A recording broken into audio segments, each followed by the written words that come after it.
Escape the dark sector, because in space no one can hear you roll dice and regret your poor in-game decisions. This is a game of deep space adventure, and really it is a game about story, narrative, and atmosphere. It is a cooperative game for 1 to 4 players, and I played it solitaire only. And when you play solitaire, you simply use 2 characters, and that is it. So in this game, you're gonna control a team of survivors that are trying to escape from this like space prison, which is a maze of rooms, corridors, brimming with horrible creatures that want to destroy you. The game is all in black and white. I love that. Again, it's really atmospheric. Not just every component, like printed components, the art, but even the back of the cards, and even all the dice are all black and white. It really gives you a sense of like somber, dark, gloomy atmosphere, which I believe was the purpose of the game. And if that wasn't the purpose, well, they managed to get that anyway. So that works for me. So each player will control a character represented by a card such as this one. So we have kind of like a clear picture of what the character looks like. Again, if you're playing solitaire, you will control 2 of these heroes. Each hero has a unique die with the matching name and also a unique combination of symbols. So that's pretty cool. Each hero will start with a starting weapon. So for example, I'm going to give the ray gun to Lieutenant Taylor. Each character has a cybernetic card that they start with, and these come from decks of possible options. Medical record, this is just too adorable. All characters start with 12 health points, and when you take a hit, suppose I lose 2 points, then I mark a dot in the next column. So I lose 2 points, I will mark a dot on the 10 line there, and I draw a line there. And suppose that I heal 1 point and I make a dot on 11, I draw a line there. So it really starts looking like a zigzagging line, only not, because it goes mainly down.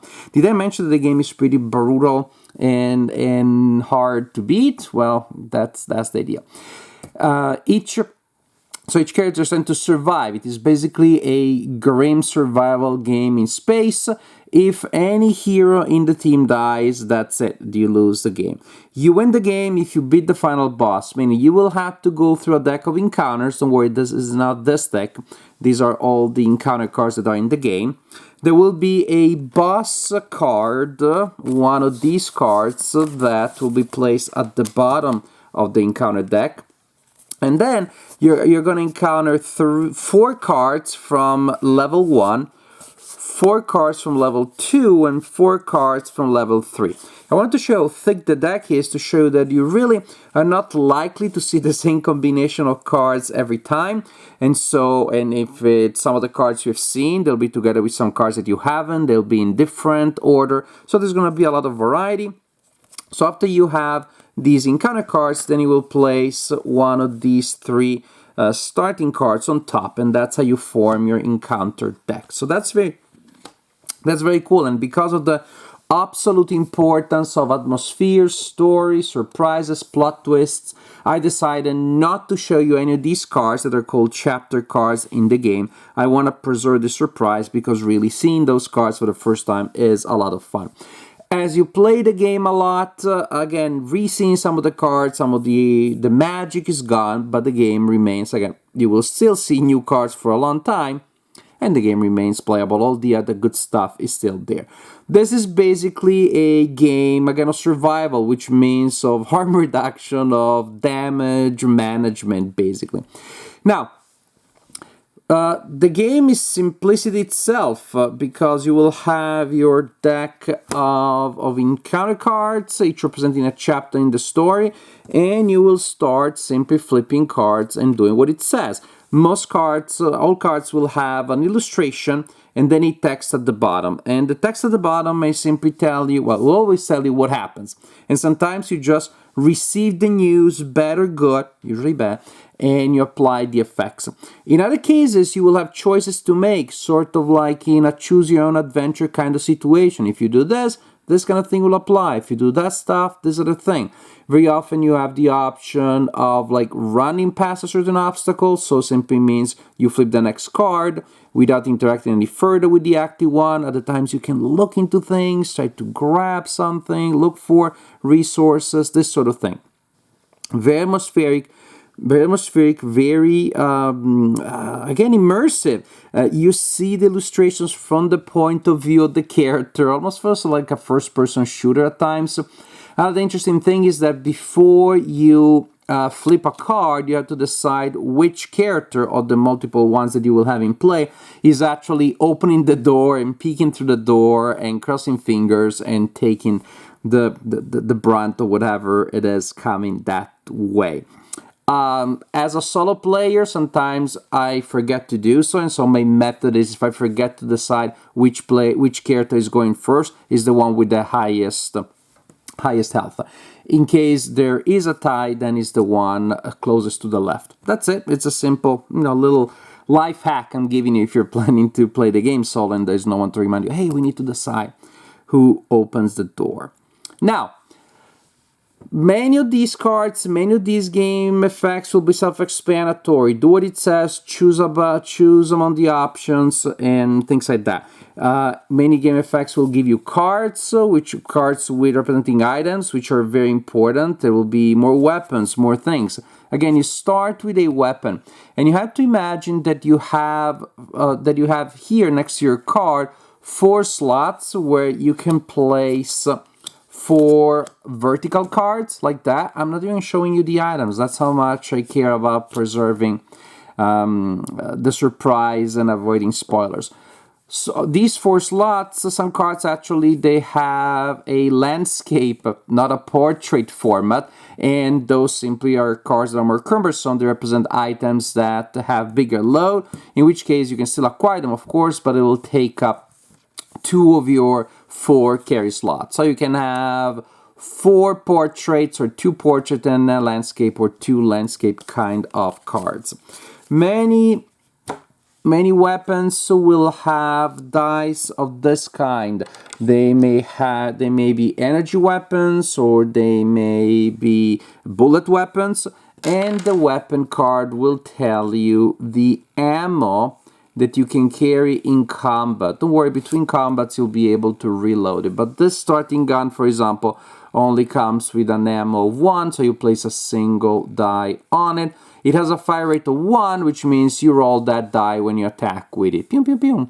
Other weapons may be different. Maybe they have an ammo, say 3, and a fire rate also 3, or ammo 2 and fire rate you can choose if it's 1 or 2, this sort of thing. So, plus some effects specific to each weapon depending on the dice that are rolled. So, other dice are the dice that the enemies use to shoot at you. These are the dice. And then the so-called chapter dice. They basically represent the abilities and the life points of the enemies. When you encounter an enemy and you're told that you must attack them, combat will happen, different kinds of situations, you'll be given a number of dice. Suppose I'm making up an enemy, that we have an enemy that has 3 points of might. That is what this symbol represents. So 2 points of might, so I can't even count to 3. 2 points of wisdom, of cunning, a point of wisdom. And then there may be an icon that says plus roll an extra die for each player. That means this way, if you have more heroes, the strength of the enemy is magnified. But the idea is that in order to defeat the monster, you need to remove all of these dice. Combat is based in different rounds, and combat can be ranged or can be close combat. If you start in range, just start shooting. But then if at any point, for any reason, close combat starts, maybe you're forced by the card, or you decide after a round of range to move in and go in close combat, whatever the reason, once close combat is started, you cannot have range anymore. You cannot disengage until either you defeat the enemies or you're eliminated. During combat, each character can take a single action, and the most common action will be to attack. In range if it's range, close if it's close. There is also another option to try to flank the opponent, in which case you place your character die on the flank card, and that will give you a benefit. You don't attack this round. You roll a die to determine if you're hit by an enemy shot as you were running from cover, reaching the flanking position, but then you get to attack the enemy later with a bonus, and after that the die goes back to its position and you flip this card. Because the flank is available only once per combat, they're not gonna fall for the same trick twice. They are aliens, but they're not stupid. So, as for range combat and close combat, they work in similar but slightly different way. When you do range combat, you roll the dice for the card, for the weapon that you're using, plus possible modifiers, and you also roll one of these dice here representing returning fire. And then you apply the result. You see how many hits that causes, because different enemies will be sensitive to different kinds of attacks differently. Maybe you have an enemy that is really almost impervious to bullets, so the card will tell you it takes 2 bullet symbols to cause a single hit, but maybe a single ray weapon hit causes like 3 ones on them. So you look at the card and you reconcile the symbols that you produce with the card to see how much damage you cause. Each damage you cause in range combat removes one of these dice, and you choose which ones you want to remove.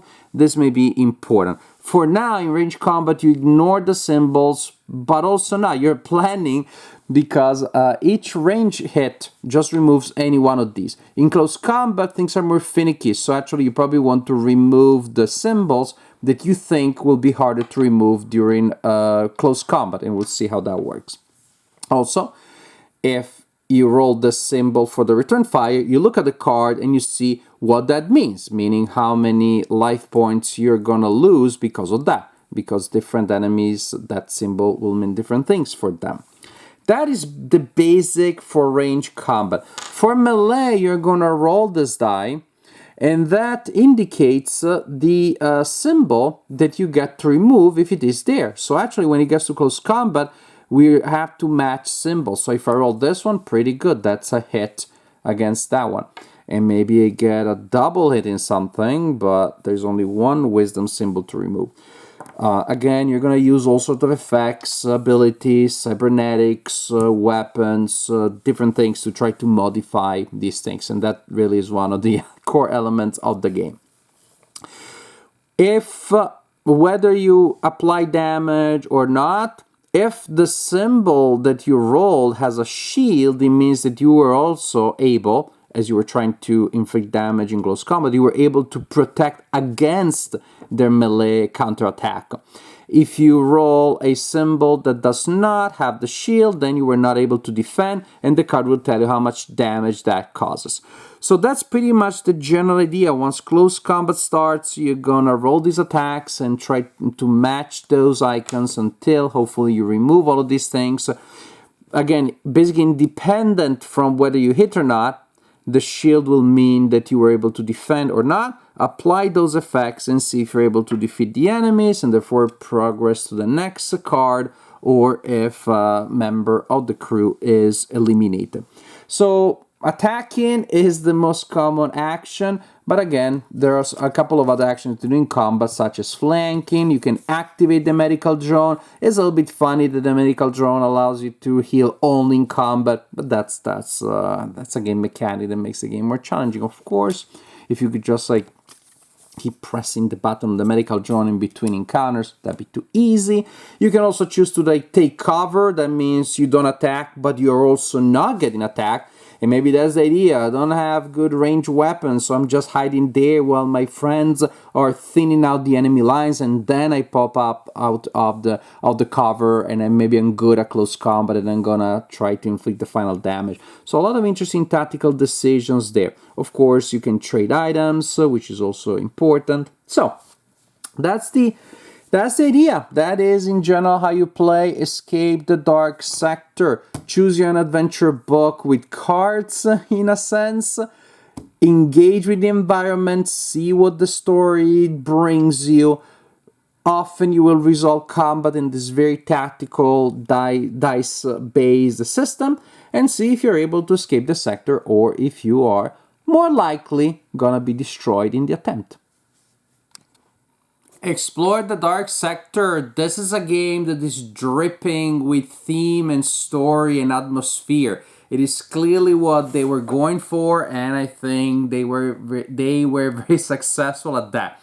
It really feels like a game book in playable format and with a more elaborate game system than in the old game books of the 1980s and early 1990s. Even the illustrations, I think it's okay if I show you the illustration on the back of the box. I don't think that's too much of a spoiler because they put it outside of the box.